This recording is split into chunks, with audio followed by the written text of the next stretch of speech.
नगर मनमाड रोडवरील विळदघाट येथील चौधरी हॉटेल येथे दरोड्याच्या तयारीत अंधारात दबा धरून बसलेल्या 10 जणांच्या टोळीला MIDC पोलिसांनी सोमवारी अटक केली। आरोपींकडून लाकडी दांडके, कोयते, मोटरसायकली, मोबाईल असा एकूण 3,58,000चा मुद्देमाल जप्त केलाय। मयूर पोपट बोरुडे, वय वर्ष 24, राहणार शेवाळे मळा सावेडी, संकेत विजय बारसकर, वय वर्ष 24, ऋषिकेश रमेश शिंदे, वय वर्ष 24, संतोष राम घोडके, वय वर्ष 24, अनिकेत अनिल गायकवाड, ऋषिकेश राजू पाटोळे, वय वर्ष 25, शिवम अनिल झेंडे, वय वर्ष 24, रोहित बाळू अटक, वय वर्ष 24, सर्व राहणार सिद्धार्थनगर, अनिल वसंत घोरपडे, वय वर्ष 26, अजय राकेश गायकवाड, राहणार भुतकरवाडी बालिकाश्रम रोड असे अटक केलेल्या आरोपींची नावे आहेत।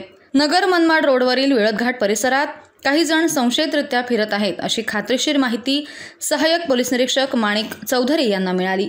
त्यांनी पथकासह जाऊन खात्री केली असताना काही जण अंधारात संशयितरित्या फिरताना दिसले। त्यांच्याकडे चौकशी केली असता त्यांनी सुरुवातीला उडवाउडवीची उत्तरे दिली। त्यांची झडती घेतली असता त्यांच्याकडे कोयते, मिरचीपूड, लाकडी दांडके मिळून आले। त्यांना ताब्यात घेऊन MIDC पोलीस ठाण्यात हजर करण्यात आलं आहे।